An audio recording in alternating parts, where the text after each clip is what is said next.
I have often been heard saying I need a few treasures for my garden, and I have found just the place. Garden Treasures Nursery, about 30 minutes east of Raleigh, North Carolina. And we're going to be joined by Pat McCracken, the owner. We're going to look at the nursery and at some fascinating plants. So Pat, tell me how Garden Treasures came to be. Okay, well, originally I started this facility here about 10 years ago. I designed it and built it as a wholesale nursery for camellias for someone else.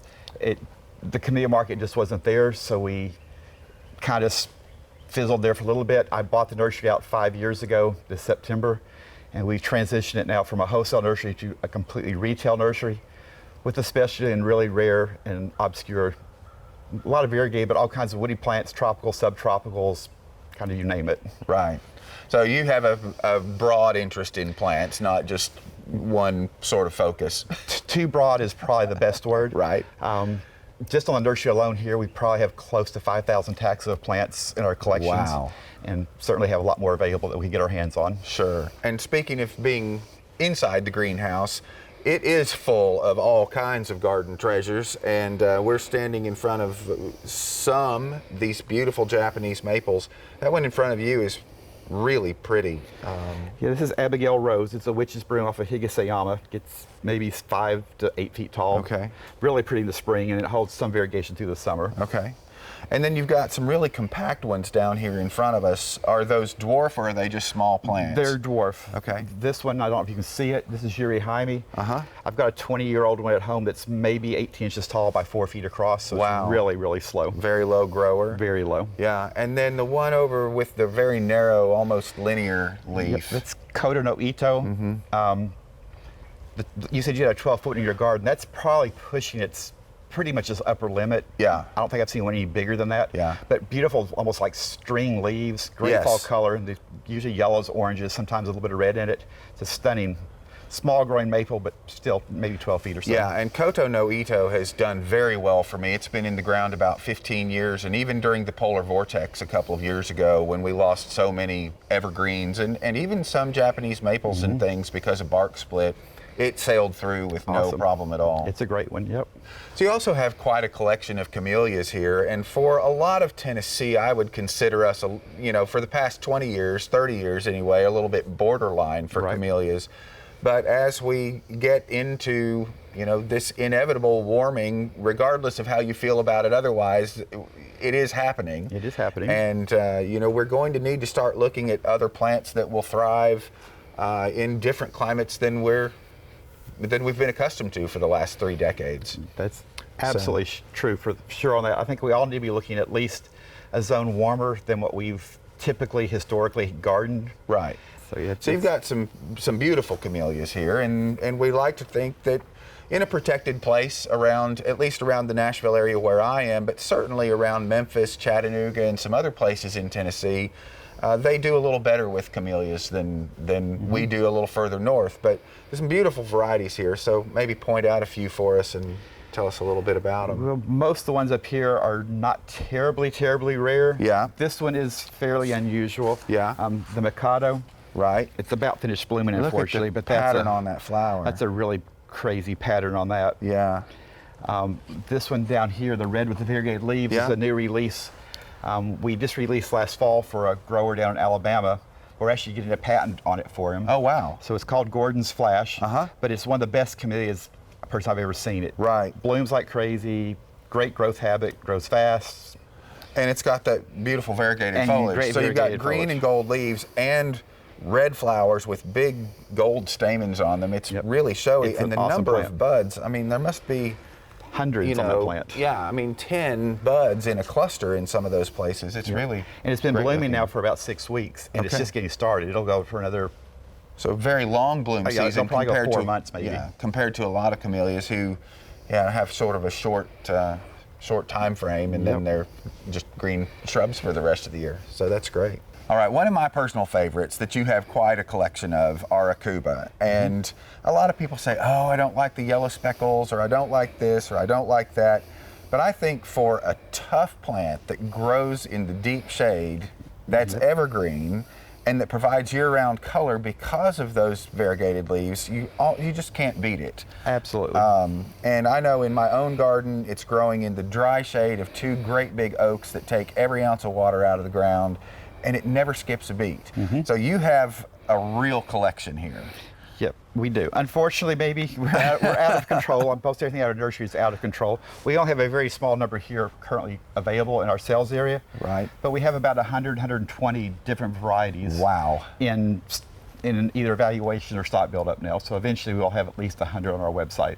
Well, I'm going to have to really start collecting then. and save your money, both. Right. So, tell me just a little bit about some of the reasons you're looking at Aucuba and some of the things you're looking for. Okay. Well, obviously, color Right. is important. Also, Sure. I think growth habit is important. You know, there are Aucubas that stay under 2 feet. Right. There's some that get 10 feet maybe. Right. They're big ones. Yeah. We asked you to grow Aucuba omiense, which is a tree. It'll get 20 to 30 feet tall. Wow. Probably not going to be okay in Tennessee Yeah. yet. Give it Yet. a few more years. Yeah. It's a true zone 8 probably, 8, Sure. 9. That has really big leaves, maybe 12, 15 inches long. Wow. And becomes a single stem 20-foot tree, maybe 30 feet occasionally. That's pretty amazing. So we have the whole range of little dwarfs to trees. Right. But also the full color palette of solid greens to almost pure golds. Right.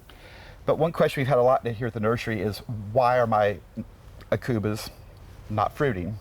Yeah. Well- and I think a lot of people don't even know that they will fruit. But That's they will. true. They will. They make a little berry about the size of your little finger, maybe. Yeah. And they can be anywhere from reds to kind of oranges. There's some that are called white, but they're more Creamy, creamy, yellowy-ish, Yeah. maybe. But Aucubas there are male plants and female plants. So any specific variety, like this particular one here, this Natsuki Tiger, is a female. Always will be. Right. So this one, in theory, will set fruit. But you have to have a pollinator for it, so you need a male. So one thing we're trying to do with our collection now, and this is just some examples here, Right. is at this size, when they're starting to bloom, I'm going through and doing picture documentation of close-ups of all the flowers. So eventually I'll have all 100 and something varieties documented with flowers, so we know is it a boy or a girl. Right. So if you have a boy in your garden, it's not going to make fruit ever. Right. But you need a boy and a girl in your garden to make sure you do get fruit. Right. So we're using it kind of as a reference collection, but I think something no one's ever looked at really is the characteristics of the flowers. Yeah, so it's the same theory as, you know, to use an example of a plant that people might be a little more familiar with, your winterberry hollies. Those that we call the winterberries. Right. You know, you have to have a male pollinator to go with the female plants, and quite many hollies are that way. Exactly, You know? So it's the same sort of theory. And yeah, you get these nice little clusters of, like you said, red to orange berries. And you mentioned that the flower color, actually, they have different flower colors and different flower types, male and female. Correct. Most people don't even pay attention to their flowering, and these are in bloom right and now. they're small. Those are fully open flowers. It's not something you're going to see from across the yard. But they do come in from a bright yellow to kind of these light greens to a kind of a soft, kind of a tannish brown to all the way up to a dark burgundy. And then you have male and females within those color ranges. So you can really separate Aucubas into 5 flower color and then male and female. So technically 10 different selections you could make just on flower form. On flower form alone. Yep. I want to take a look at one more really unusual plant, and this is a banana relative. It's not a true banana, but it's a very closely related plant.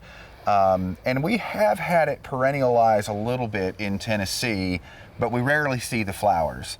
So to see these sort of alien-looking blooms is really unique.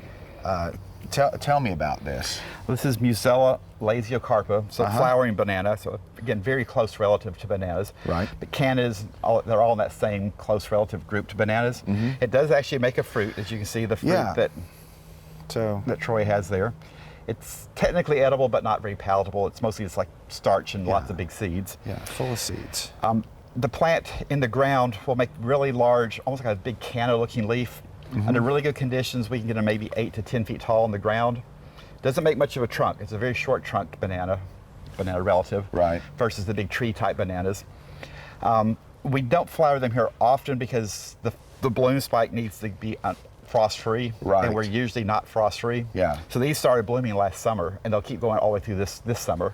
So in the greenhouse, we bloom them no problem. Sure. But the great is just a really large focal, if you want bold tropical foliage that's cold hardy. Right. We've had them below zero with no damage. Right, and unlike some of the muses, the actual bananas, and a lot of people I think are familiar with the Japanese fiber banana, Musa basju, which is totally hardy for Right. us, but it's a monster. It's a monster. And, you know, after 15 years or so, the base of the clump can be 15 feet across, and, you know, it's very overwhelming for an average size garden.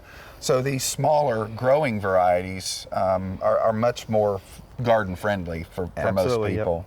So yeah, but this is really cool because this big artichoke kind of looking, what looks like the flower actually isn't. The flowers are down here inside of these bracts, and after they're pollinated, then they turn into these little banana-like fruits that are underneath here, and you can see that they're, like Pat said, they're just kind of fleshy and full of big black seeds. But it's a really fascinating plant. And like I said, I know of some places in Tennessee where the plant itself has been hardy and perennialized, and in a protected space will come back. So you get this fabulous foliage during the summer. We just aren't quite warm enough yet to bloom it, but I think we're probably headed in that direction. I would say so too. I think we can probably bloom them here in a couple more years at the rate we're going. Yeah. And you mentioned you designed and built this facility. Tell me a little bit about the design of it and specifically how you worked to lessen its kind of environmental impact. Okay. Yeah, this greenhouse structure was in my head back in the 80s when I was an undergraduate at UT Knoxville. And I was trying to design a greenhouse that had very minimal impact to the environment around it. And it unfortunately took 30 years before I could actually make that vision in my head a reality. Right. So what you can't see is under the floors here. There's between 4 and 5 feet of gravel and French drains. This greenhouse has almost 2 miles of underground drain lines in it. So all the water that falls in here from irrigation, we catch 100% of it. It's sent down to a tank down behind me. We pump it up a hill through a ditch with a bunch of Japanese irises to help filter out any contaminants out of the water. Goes into a built wetland area we designed that filters more of the nutrients and sediment out of it through 3 settling ponds back to the original pond. So we've been pumping now for about 8 years, and our water quality gets better every single year. Wow. So you're actually improving the quality of the water. Absolutely. You know, based on just all of that natural filtration. Correct. Yeah. Well, Pat, I want to thank you for taking the time out of your day to share your garden treasures with us, and we really appreciate you having us out. Thanks for coming over. Appreciate it, and hope you guys have a great gardening season. For inspiring garden tours, growing tips, and garden projects, visit our website at volunteergardener.org or on YouTube at the Volunteer Gardener channel, and like us on Facebook.